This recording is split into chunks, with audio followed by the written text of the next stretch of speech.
Hey guys, Rob here with Expedition Team Overland. I'm in my buddy D's Jeep where we installed the Midland MXT275 Micromobile Radio. I'll have a link in the description below on the install process of how and where we ran the radio head, the radio unit, and the antenna. That's another video, but this video is just going to be going on how to program and use all the features of the radio. Right out of the box, this radio is good to go. There's not much you really need to do for 95% of the communications that you're going to do on the trail. This radio is great to use right out of the box. If you want to dig into the manual, into the radio to set some features up and do some of the nice cool features that are part of this radio, this is a great video that's going to show you how to do all this type of stuff.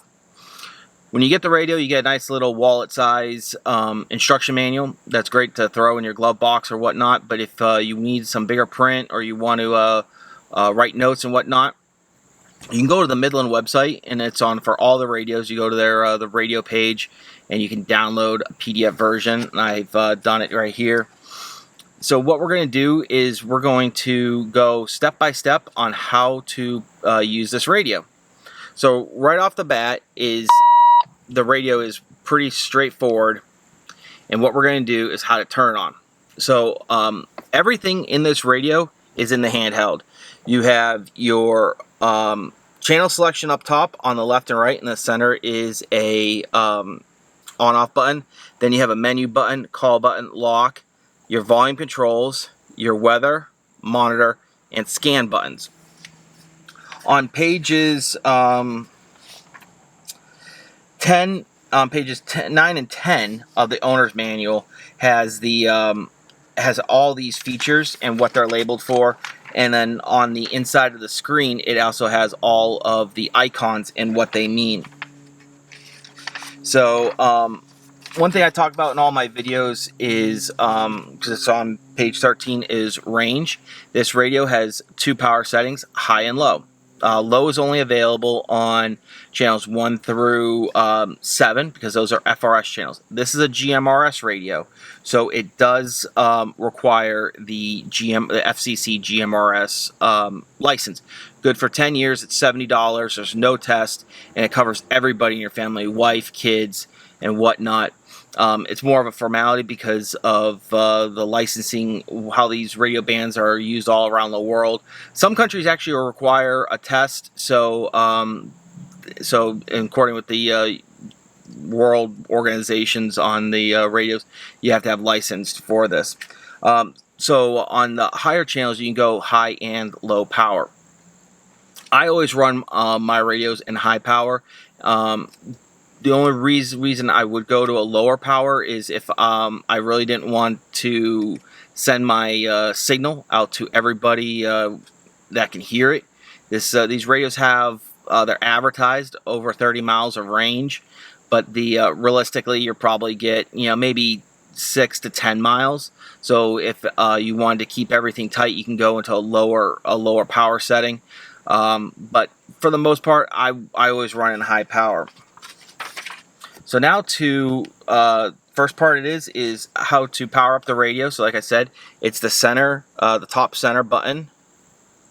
Hold it down, and your radio is turned on. Right out of the bat, like I said, this radio is good to go. You want to start talking on channel 1, everybody's on GMRS FRS channel 1, you're good to talk. And then to transmit, they use the terminology. This comes from all radios, ham, amateur, and whatnot. Receiving in the instruction manual, it says receiving a call.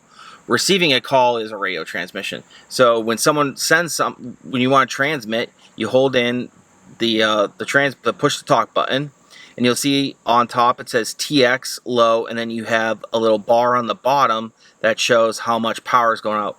Because we're on low power, it's only showing a little bit. I'm going to here switch to a higher channel. Oh, here on channel 22, we're at high power, and you'll see the bar goes all the way to the other end.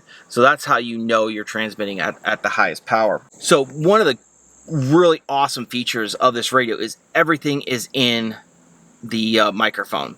So the radio unit can be completely concealable. You can conceal it under a dash, in your glove box, and whatnot. So then all you have to have is the microphone. Well, because everything's on the microphone, you might hit another button or whatnot. You accidentally change the channel. So what you can do is lock the button. You hold it down, and now we're locked. It said LC, and then on the top you see a little lock button. So now it says LC, so I can't do anything on the radio. So I'm going to unlock it. You just hold it down. The little lock button goes away. So now the radio's unlocked. Now we're going to use monitor mode. Monitor mode is one of the ways that you can use the use it to set the volume control. So just for some reason, if you turn it on and you want it lower because you have people sleeping in your car, you want it loud because you have the top off the Jeep or whatnot, you get that. So you hit the MON button, and what that does is it just turn it off for a second. It breaks the squelch, so you hear it. So you hit the MON button, and then you can change the volume to whatever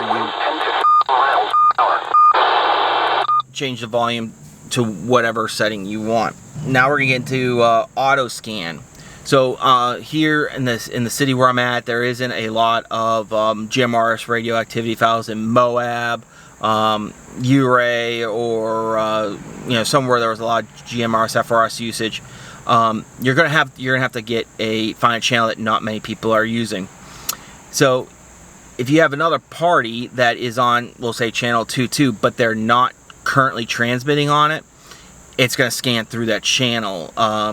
So it's just going to tell you what channels are actively being talked on. So if you realistically were going to use this in, let's just say Moab for example, I would leave it on that channel for maybe 5-10 minutes to see, okay, and then memorize, mental note, or write down the channels that are being used to not use. So all you do is you hit the bottom button, the scan button, and then there's going to be a little two little circles and on the top, and then the channels are just scanning through right now. Like I said, there's no one here in this town that really uses GMRS FRS, so we're not going to get a lot of stuff. And then to stop it, all you do is you just hit the scan button again. This radio has the NOAA weather on it. I think this is a huge thing that Midland has added. It's a huge feature. I think it's really awesome. So what is NOAA weather? It's not a specific city. It's not going to be the general weather is not going to be for a specific city. It's for a general area. Northeast Ohio, Eastern Pennsylvania, waters areas, the shoreline. It's very general. However, when they do send a flash flood alert, tornado alert, or one of those alerts, it's going to be for that general area, but the alert will go out to everybody in that area, but then they'll say flash flood alert for this specific town, a tornado in this area of that large geographic area. So you can set an alert. So what an alert is radio's going to be working as if it's when you're communicating on it, or when you're at camp. You set the alert up, and it's going to, whenever alert then goes off, it's going to push it to the radio, and the radio will move from radio mode to NOAA Weather Radio mode, and then it will give the alert. So the first thing what you'd have to do is you have to put the weather, to get in the weather mode, you hit the weather button, it's the WX. Weather reports for selected cities. And then, I'm going to turn this volume down. And then to scan, you hit that same scan button.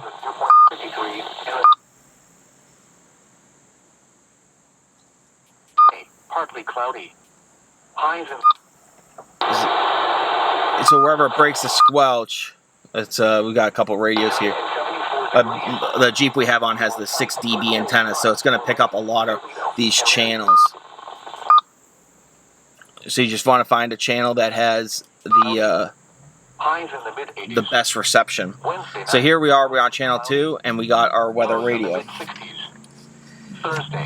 So now, if you want to manually, if you didn't want to use a scan mode, you want to manually change the channels, you go up top to the same channel button, and you manually change the channels. 73 degrees. And you actually, once it breaks the squelch, you actually see the power, how powerful it is. Here we'll go down to channel 1. You can hear the little radio static in there, and it's only going half to 3/4 the way up on the bar. Or channel 2, you can hear it very clearly. I'm going to just, and then to get out, so say you want to get out of radio mode, weather radio mode, you just hit push the talk button and it'll bring you back to radio mode. Alright guys, so now we're going to get into the menu mode function. And in the menus, on page 19, they have a really great diagram of how the menu diagram works. So when you hit the menu button, you're going to hit menu, and then you're going to use the up-down arrows. So we have it says PT, that's privacy tones. Then we have, I'm going backwards, DB is display brightness.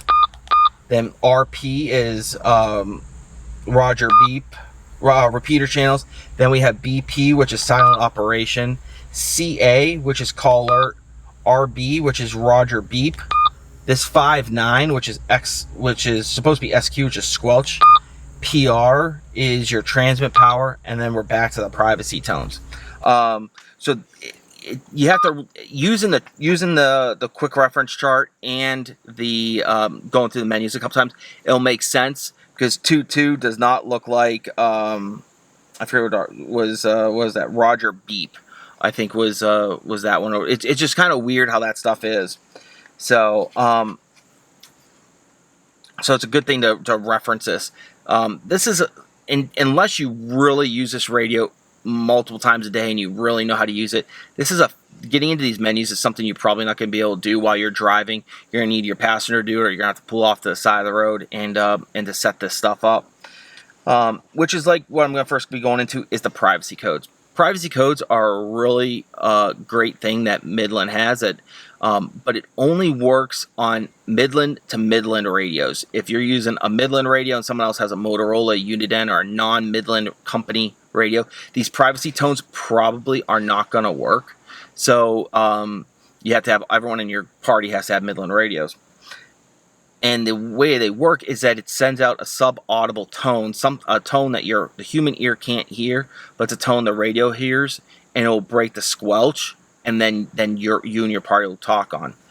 But like I said, everyone in your party has to have Midland radio, and you all have to be on one of these two different types of, I'm just going to call them for the most part, sub-channels.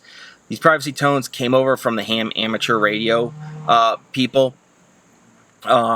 So it does open up a lot more quote-unquote channels that you can use, but it is somewhat complicated. I'm going to use that term lightly, but everybody needs to be on the same tone. It's the same privacy code. Now there's two different ones. I'm not a huge expert on what these are, so in the comments below, if you want to go on the two different ones, or continuous tone coded squelch system, CTCSS, or digitally coded squelch, DCS. Not really sure what the big difference between the two of them are, but each one opens up multiple channels. So under the CTCS you have 38 options, and under the DCS you have 104 options within each channel. So so out of all the channels, you have an additional 142 possibilities under each channel.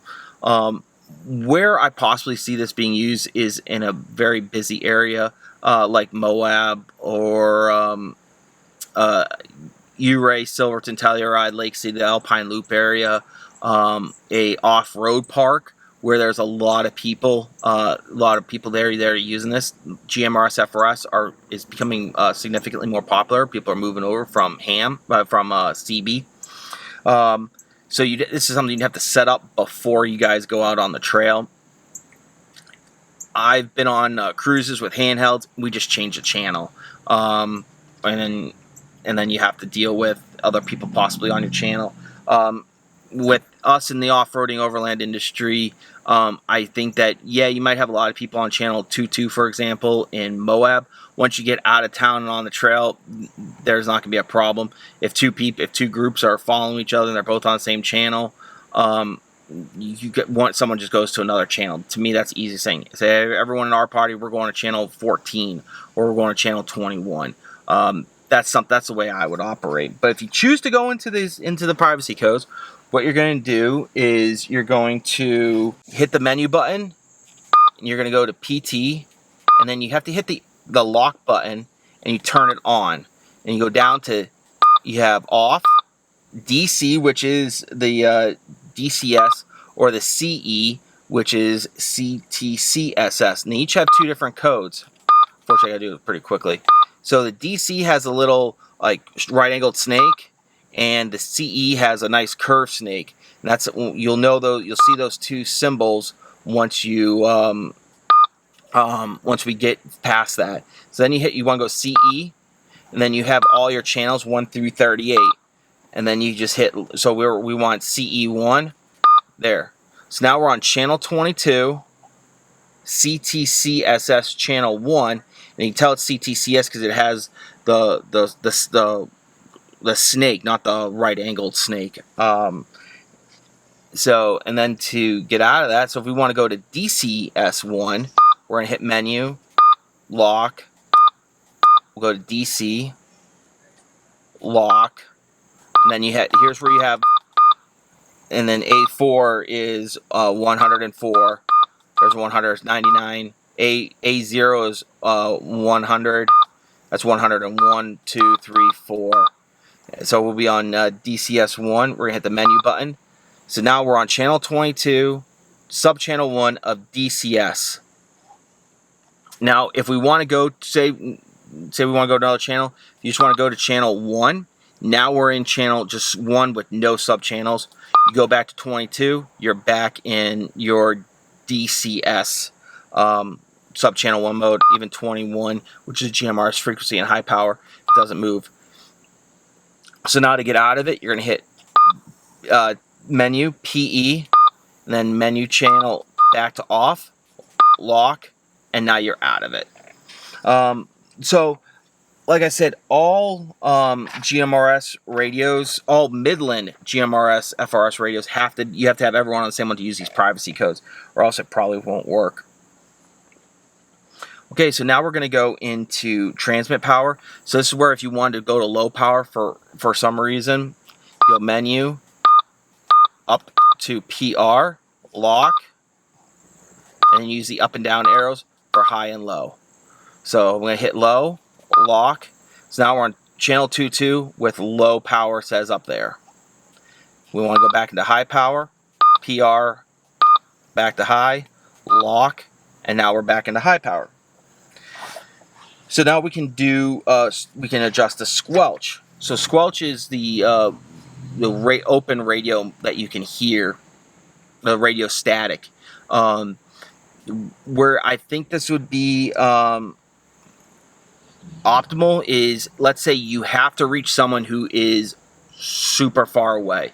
You're not able to hear them with a high squelch, or you want to break the squelch because you might be able to hear them through the radio checks, or they're really, really far away. The Midland says to leave the squelch at the 4 setting. So what you can do is you hit the menu button, up arrow to 5.9. 5.9 is squelch, and then you go down to, we can go down to 1, or all the way up to 9. And then lock it in at that code. So now we're on channel 22 and this is for all the channels. So the squelch is at 9. So you're gonna have to be really close to somebody for it to automatically break the squelch.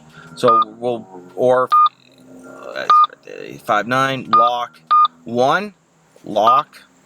Now it's at a squelch level 1. So anything that is remotely close to that to the radio hearing, it's gonna break the squelch. So we'll go back to 4 because that's where Midland recommends it. Lock, and it takes you back into that mode. So now Roger beep. This came over from the amateur radio, ham radio. world, you've probably heard the Roger beep every time you've listened to any of the Mercury, Gemini, Apollo, space shuttle, or even space station. When they end a transmission, you hear a beep. What that does is that sends a tone out to everyone who's on your channel that you are done communicating. Radios are not like cell phones or landline telephones where you can talk on top of a person and you can still hear you talking, and then you can hear them talking. When a radio works, you're either transmitting or you're receiving. You don't do both at the same time. So if I'm transmitting out to two other people, they're hearing what I'm saying. Because I'll say I'm A, we have B and C. So now if C person was to transmit while I'm transmitting, we are canceling each other out. We don't hear anything because our radios are just transmitting. Person B is hearing a lot of gibberish and static because we're both canceling each other out. And whoever breaks first, so if I stop communicating, now you're going to be, the C person will be talking, A and B will be able to hear them, but we never heard what started out. So you heard the trucker say, Roger out. So when you were done with a transmission, you'd say, Roger out. I'm disconnecting my mic. Then people knew then they can start talking. Because if you're in the middle of a phrase or middle of a thought, if you still have the push the talk button switch transmitted, you're in still transmit mode. So it just tells other people that you're done using it. If you have a lot of people in your group where this is turning into a problem where people are talking on top of each other because they're new to radio communications, this is when you might want to turn it on. Lock, up, on, lock. I forgot to bring my handheld radio with me where you would hear this, but now when I transmit, when I'm done, when I release the transmit button, it's just going to send a beep out to everybody. Call alert tone. This also came over from the ham amateur radio. This is just going to send a tone out to everybody that's on channel 22. It's just going to send this auto tone. I could hit it here. All you do is you hit the call button.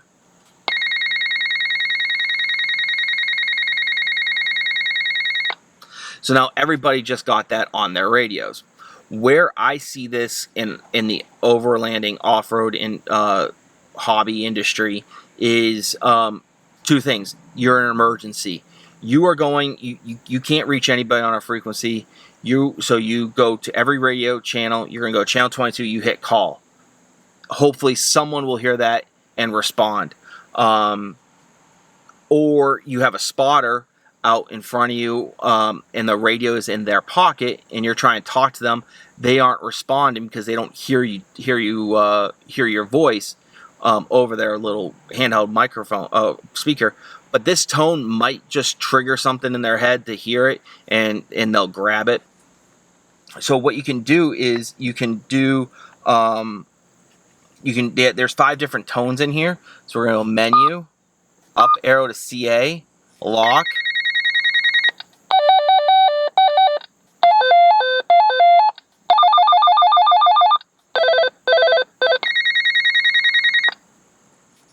So those are the 5 different tones that you have.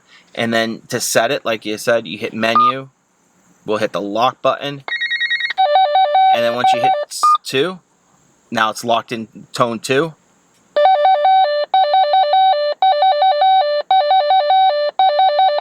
So that's how you just change the tones. Repeater channels. I'm not able to set up the radio for repeaters because we don't have any repeaters near us, and I'm not real up to speed about using them. But this radio does have the option of using a repeater. So, but if I come into an area where we are using repeaters, I'll do another intro video about how these work and all that type of stuff, and do it.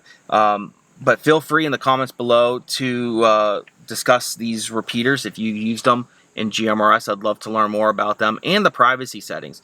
If you use privacy codes on your GMRS FRS radios, please let me know how you use them and if you enjoy using them. So this is like I said, overall, this is a fantastic radio. The only downside I have is it's 15 watts. I wish it had more power. But for what we use in the overland community, I think this is a fantastic radio. 15 watts is more enough power to get about 6 miles of communication in rugged terrain, and to communicate from Jeep to Jeep. GMRS, you're not going to be able to talk to the space station. You're not going to be able to reach, bounce it off the ionosphere with like ham and amateur. We're using HF and the higher frequencies, or different frequencies for that stuff. But just for Jeep to Jeep communication, this is far superior than CB. Easier to set up, easier to use.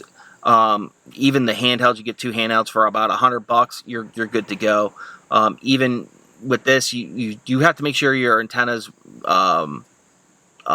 grounded, but you don't have to constantly change to tune it like a CB radio. You have to constantly tune. So overall, this is a very awesome radio. Right out of the box, there's really not much you need to do other than turn it on and go to a channel and start communicating and having fun with everyone on the trail. So you guys have a good one. We'll talk to you later. See you later.